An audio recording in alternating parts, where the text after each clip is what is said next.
une grève générale illimitée. Grève du cartable, allez, générale illimitée. Non. Une grève, c'est autre chose.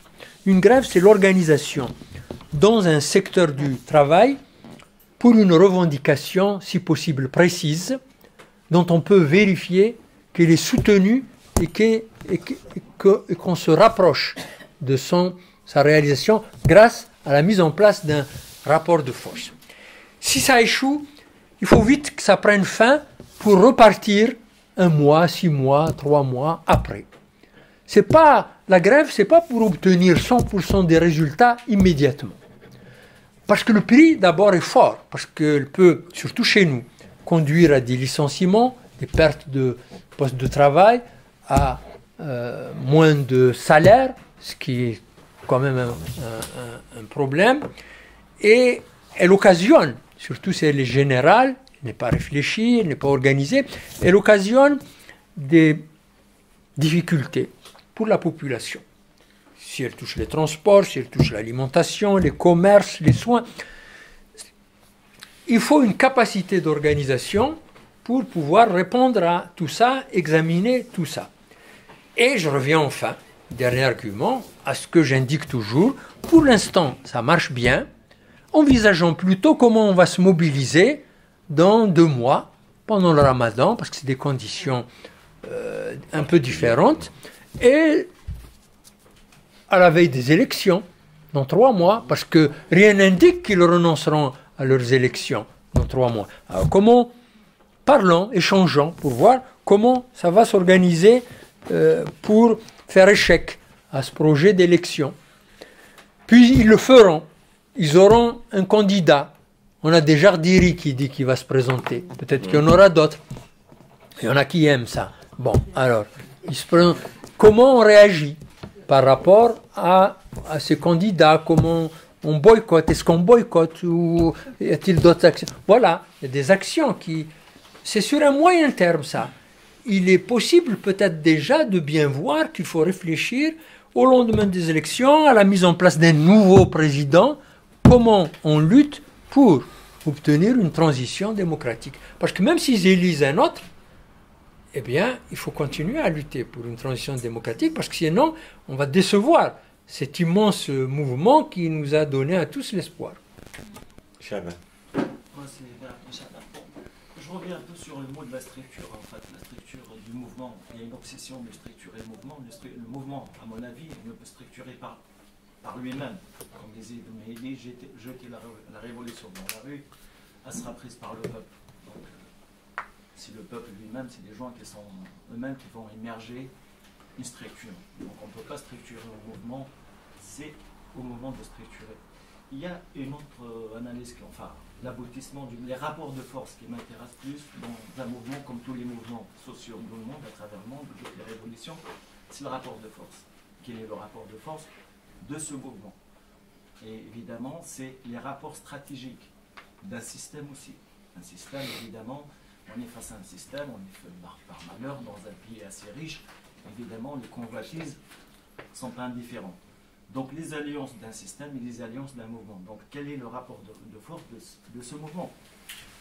J'ai pas compris. Quel est le rapport de force de ce mouvement par rapport à l'armée ou par rapport au système? Moi, je ne parle pas de l'armée. Je ne crois pas à cette notion de l'armée. Le système n'est pas homogène. Moi, je ne parle pas de l'armée. Là, c'est vrai, j'ai dit l'armée, mais en fait, je dis commandement. Le système, c'est des individus, c'est des hommes et des femmes, que ce soit des militaires ou des civils. Le système algérien est complexe. Il est comme l'échelle de Brecht.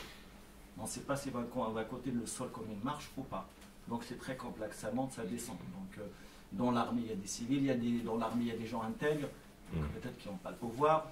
Donc c'est très complexe. C'est pas, les gens qui relient toujours le système à une junte militaire, c'est un système qui est très complexe, qui descend dans même la corruption d'un système, on va à l'ancêtre, le machin. C'est des façons de corrompre la société. D'ailleurs, on a atomisé complètement la société.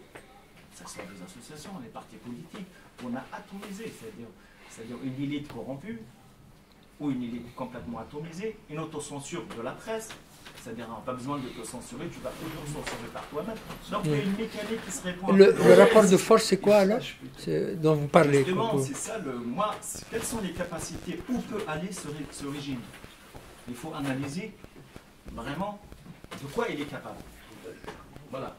De quoi il est capable ce régime? Est-ce que c'est un régime qui est capable de céder ou c'est un régime qui va aller jusqu'à l'extrême? L'extrême, c'est-à-dire l'extrême violence.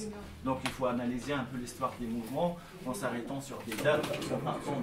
Non, mais justement, il faut prévoir, savoir, c'est la question de savoir.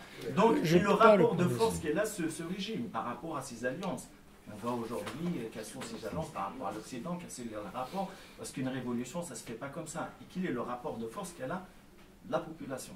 C'est-à-dire, donc analyser en amont le régime, ça répond d'exemple à des dates, on prend 62 à 65, c'est une date, de 80 à 88, c'est une date, de 88 à 93, c'est une date, ainsi de suite. Voilà. Non, moi je ne peux pas dire que vont faire les décideurs, comme on les appelle parfois en Algérie. Si vous ne voulez pas que je dise commandement militaire, moi je veux bien. J'ai expliqué que commandement militaire, c'est plus compliqué que juste l'état-major.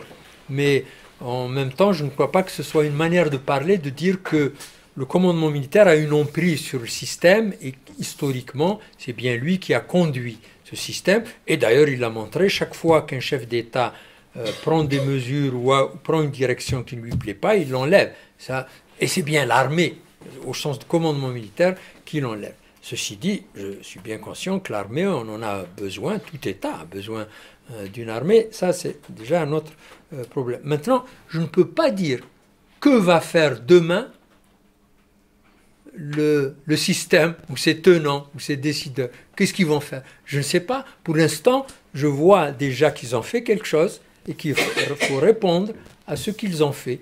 C'est le projet de maintenir le système comme ça, de maintenir les responsables des différentes institutions, de maintenir les institutions elles-mêmes, c'est-à-dire l'Assemblée, le Sénat, le Conseil constitutionnel, le gouvernement, et avec une feuille de route.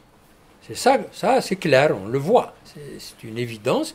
Et donc il faut, comme ça ne nous convient pas, parce que ça pérennise le système, et ça tourne le dos à une transition démocratique, donc il faut se mobiliser contre ça. Maintenant, est-ce qu'ils vont revenir sur ça? Personne ne peut le dire. Peut-être qu'eux-mêmes ne l'ont pas décidé aussi clairement. Est-ce qu'ils ne vont pas revenir pour ça? Apparemment, ils ne vont pas revenir. Mais on ne sait pas. Peut-être que le rapport de force dont vous parlez, c'est-à-dire celui qui impose le soulèvement populaire, peut-être qu'il va leur faire changer d'avis, comme ils ont changé d'avis à propos du 5e mandat et à propos de la continuité de Bouteflika. Ils ont changé d'avis sur ça. Alors peut-être qu'ils vont aussi changer d'avis. Mais dire de manière assurée, voilà ce qu'ils vont faire, comme si je lis dans le mar de café, ça je ne peux pas et je ne sais pas le faire. S'il vous plaît. Ma question était un peu dans ce que dit monsieur, mais je voulais la reformuler à ma manière. Ces deux forces qui s'affrontent, en fait, il y a le peuple d'un côté et le système de l'autre. C'est ça. Ah oui, mais j'ai pas de voix. Donc on a le système d'un côté et le peuple de l'autre. Et d'abord, la première question, est-ce que le mouvement ne s'essoufflera pas avec le temps? Je réponds tout de suite, je ne sais pas, j'espère que non. Voilà. Je ne sais pas, j'espère que non. La deuxième question, s'il vous plaît, madame. Est-ce qu'il n'y aura pas de la répression? On voit qu'hier, il y a commencé à avoir des choses. Alors certains disent que c'est les militaires et d'autres disent que c'est des bataillons, comme ils disent. Mais comment savoir? Et est-ce que la répression ne va pas s'installer justement parce ils disent en tous les cas, le système dit, on est revenu à la Constitution.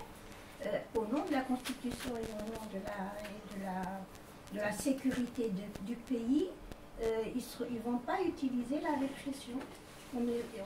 Avec une légitimité, même si la légitimité est assise sur quelque chose qui est totalement faux. Je ne sais pas s'il a été clair. Ouais. Non, c'est très clair. C'est la même chose. Ça revient. Qu'est-ce qu'ils vont faire, eux? Je ne sais pas. Je dis que je ne sais pas. Bien sûr que je ne sais pas.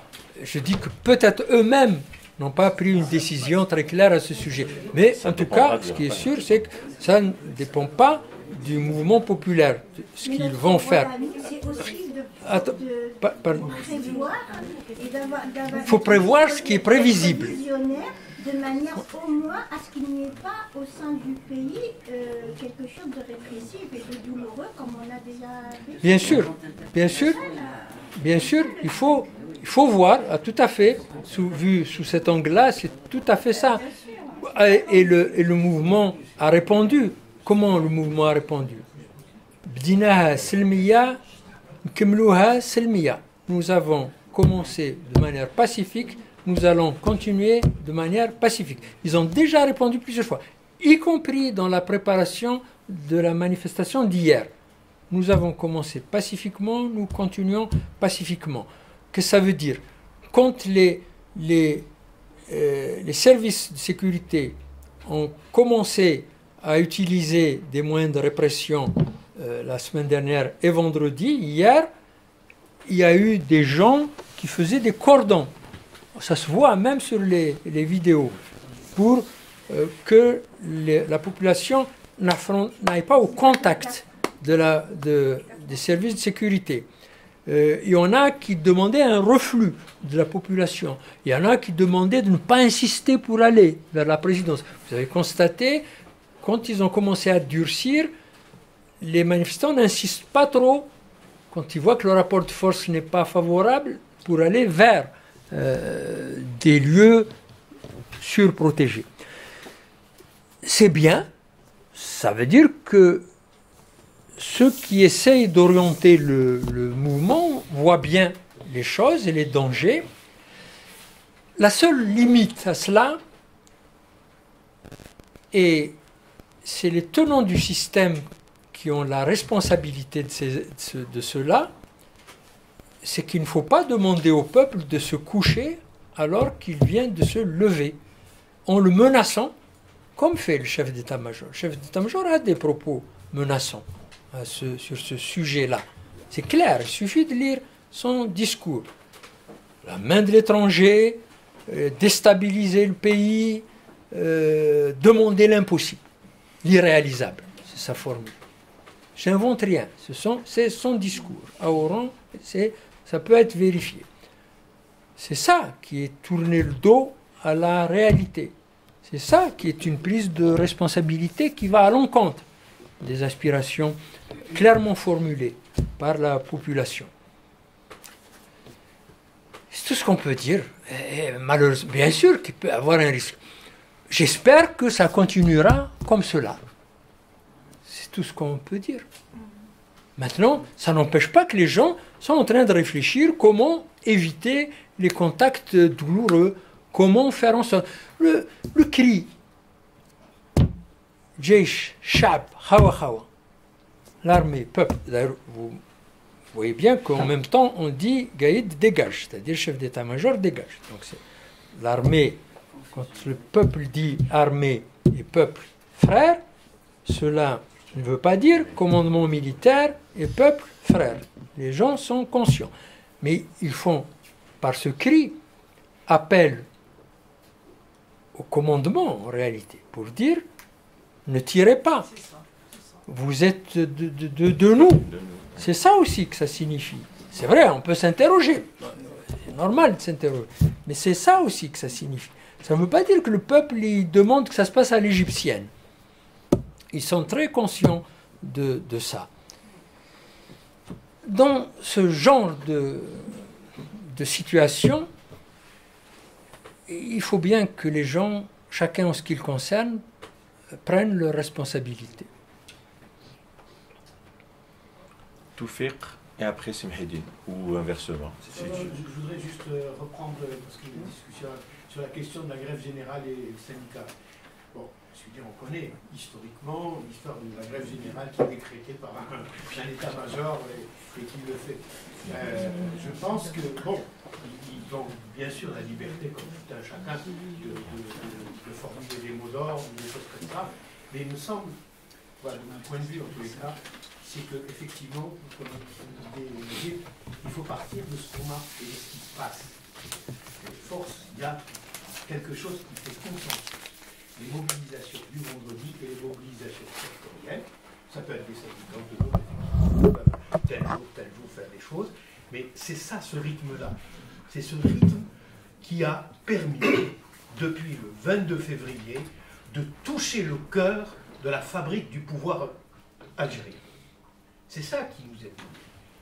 C'est d'enfoncer de précipiter cette crise de l'intérieur. De l'intérieur. Parce que chaque semaine, rappelez-vous, il y avait une déclaration ou de la présidence ou de l'état-major, etc. Les choses avancent contrairement à ce qu'on croit.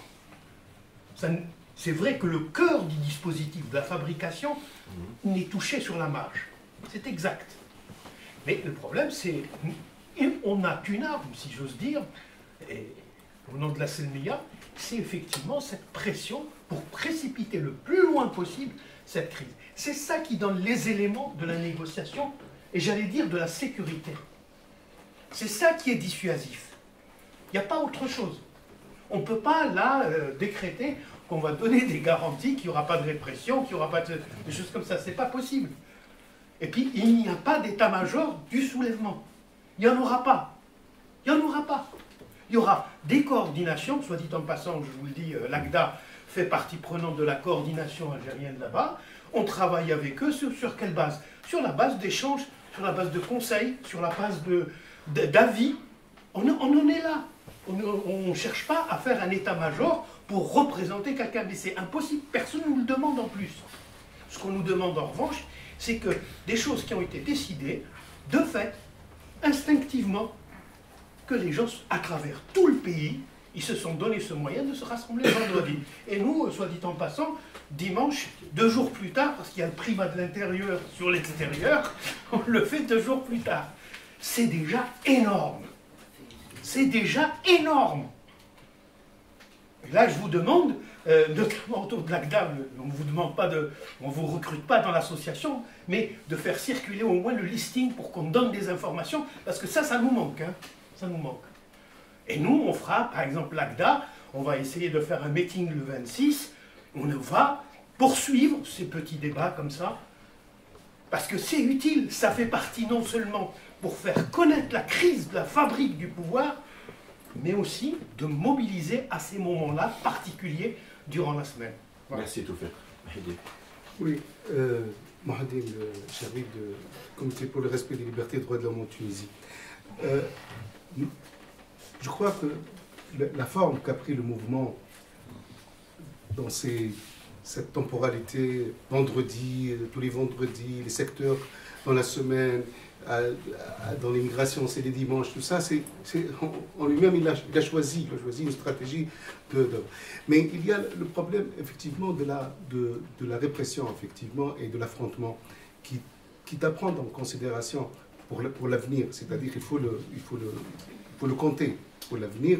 Et on a vu, là, je viens de recevoir, par exemple, un jeune du Raj qui vient d'être interpellé, d'autres, ils ont été interpellés auparavant. Donc, il y a cette tentation du pouvoir pour imposer, pour intimider, et les incidents qu'on a vus hier sont peut-être que c'est marginal par rapport au mouvement, par rapport aux millions de gens qui sont descendus, qu'il y ait une voiture de police incendiée, c'est marginal, mais bon, c'est la première fois que ça arrive au moins de cette intensité, petite intensité, dans une manifestation le vendredi, mais qu'il faut prendre en compte.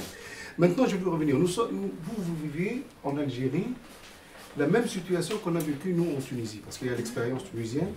Effectivement, vous vous rappelez qu'en Tunisie, on a, au départ de la Révolution, on a voulu appliquer la Constitution. On a nommé le chef, exactement, c'est le même système. On a nommé le président de l'Assemblée nationale qui a pris la charge de la présidence de la République. On a bien nommé. Et puis, même certains de l'opposition qui sont rentrés dans cette solution, ils ont commencé à se préparer à des élections présidentielles, puisque la Constitution ancienne prévoyait dans les 2 mois, en cas de vacances de pouvoir, le président de l'Assemblée prend la direction du pays et il organise des élections 2 mois après. Mais la rue n'a pas été d'accord. Et on a organisé 2 sittings, 2 longs sittings, jour et nuit, des milliers de gens devant l'Assemblée. Les sittings de Bardo, ça s'appelle les sittings du Bardo, 2 reprises, pour exiger le départ des caciques. Effectivement, ils sont partis en partie, et on a changé le système, c'est-à-dire qu'on a exigé par la rue, c'est pas par autre chose, c'est pas quelque chose qui a été décidé, les partis politiques, les directions qui devaient être la direction du mouvement de l'époque, les principaux partis politiques, ils n'étaient pas sur cette ligne-là. Ils étaient sur la ligne tracée par la Constitution. Vous vous rappelez, un leader comme Mohamed Najib Chebli, qui était un des leaders du mouvement de l'époque, Moustapha Ben Jafar, et ainsi de suite, ils sont rentrés dans le gouvernement. Moustapha Ben Jafar n'est pas rentré, mais il est rentré le premier jour, et d'autres opposants sont rentrés dans le gouvernement qui devait préparer des élections présidentielles, qui devait appliquer la Constitution. Par la suite, c'est la rue qui a imposé la transition, qui a imposé une nouvelle constitution, qui a imposé des élections pour une constituante.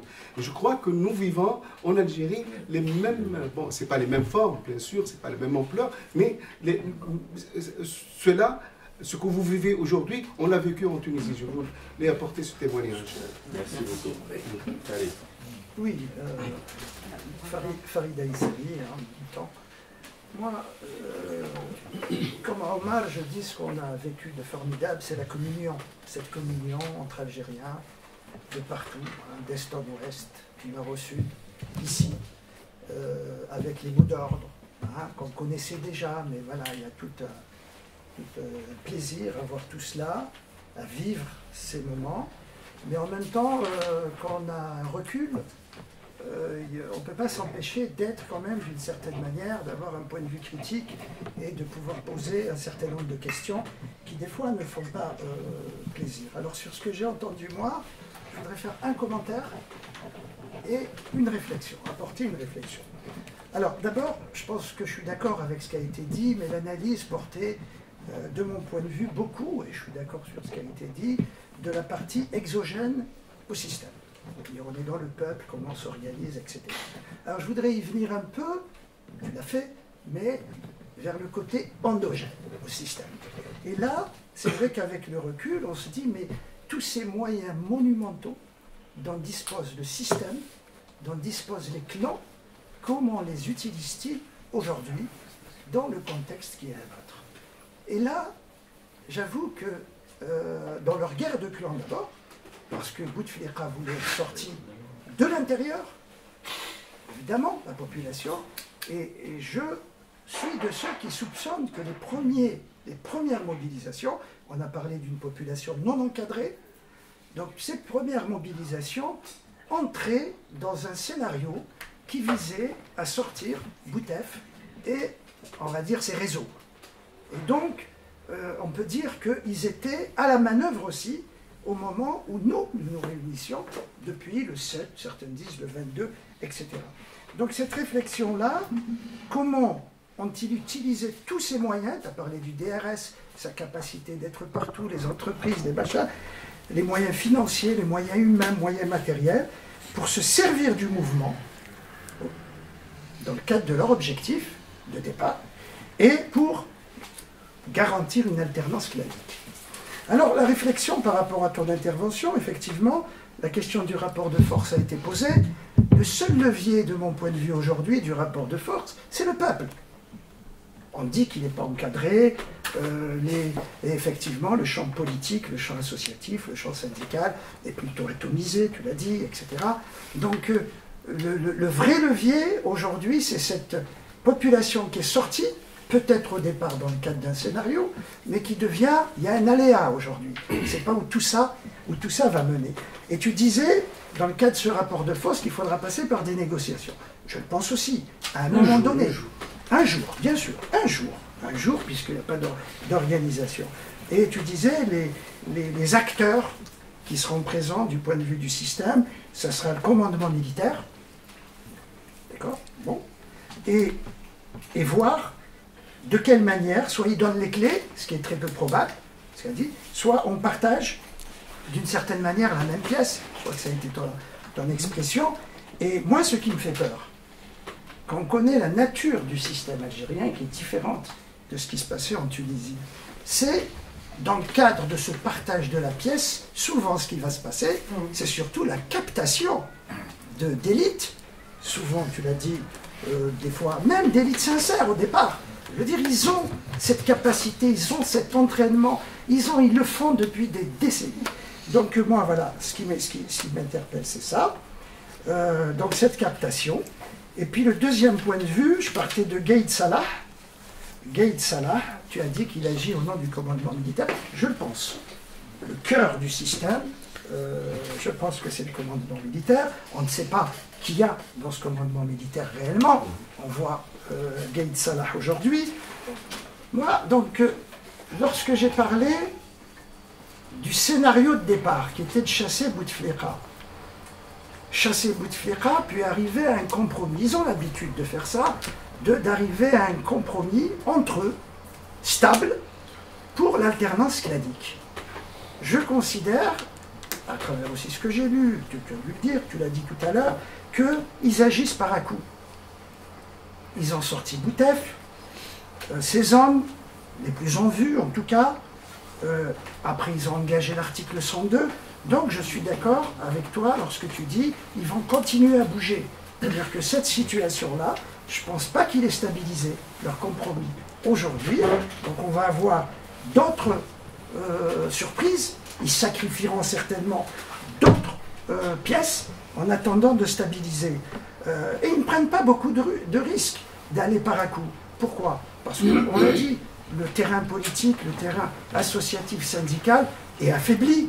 Ça, c'est le moindre qu'on puisse dire, pour ne pas dire neutralisé. Donc aujourd'hui, le temps, à la limite, ils peuvent prendre ce temps pour aller vers ce compromis stable. Et à ce moment-là, ce que je crains, et j'espère me tromper, c'est qu'ils sifflent la fin de la récréation. Parce que lorsque tu dis Silmiya, on sait comment ils agissent. Lorsqu'il y a des officines qui se mettent en mouvement, lorsqu'il y a des intérêts monumentaux qui sont en jeu, la violence, elle ne vient pas du peuple.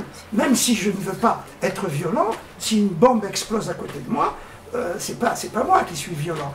Donc hier, ça a été des gaz lacrymogènes dans le tunnel. C'était pas rien quand même, hein.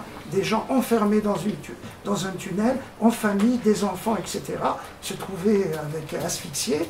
Donc franchement, moi, ma crainte c'est cela. Évidemment, j'espère me tromper, et que la marge que nous donnent quand même ces mobilisations hebdomadaires, etc., va pourrir le système de l'intérieur, nous permettre, il y a quand même une marge, et un espoir, qui est de vraies réformes politiques, à un moment donné, qui est des annonces, qui soient quand même un cadeau aux populations. Mais j'avoue que je m'interroge. Merci. Ouais. Moi, juste rapidement, parce que tout a été dit, puis j'avais envie de dire des choses, Farid les a dit, donc j'ai dit. Moi, ce qui m'inquiète enfin, je pense, mais alors là, tout à fait d'accord avec l'analyse, c'est de maintenir la pression le plus possible. C'est notre seule chance, c'est notre rapport de force. Le problème, c'est que j'ai un peu peur qu'à un moment donné, on se fatigue. Parce que, y compris, pour le moment, c'est sympa, etc. Moi, j'étais à Alger la semaine dernière. Il y a des gens, il paraît, chez la Kouskinette, voilà, c'est un moment de fête en même temps, de drague, enfin d'ailleurs, très sympa. Non mais c'est vrai, quand je dis ça, c'est un vrai moment d'ouverture, extraordinaire qu'on n'a pas vécu. Moi, j'ai pas depuis 62, j'étais pas née, mais ça donne un peu un air de libération. Mais ma crainte, effectivement, c'est qu'à un moment donné, ça se fatigue. Moi, sincèrement, cette histoire que le peuple va décider, moi, je ne crois pas. Je vous le dis tout de suite, je ne crois pas du tout. Parce que il faut une direction. Il faut une direction, il faut une orientation, il faut... alors, comment la faire ? Parce qu'en même temps, ce peuple, il est dans le rejet. Tous, même Boucher, qui n'a pas été dans le pouvoir, il a failli être expulsé des manifs. Donc on est dans quelque chose. Comment construire... Enfin, oui, non, enfin, à un moment donné, bon, peut-être que j'ai pas pris le bon nom, mais... Non, mais enfin, bon, même des personnes qui commencent à émerger, il y a tellement le rejet de tout, on veut me chab, etc. Mais à un moment donné, comment nous... On propose, quand je dis nous, l'ACDA, les Ligues des droits de l'homme, RAGE, les syndicats, etc., comment on arrive à proposer quelque chose et à quel moment? Donc moi, j'ai deux questions. Alors, la première, c'est comment construire et structurer ce rapport de force. Et encore une fois, moi, je ne suis pas je sais qu'il va y avoir un problème.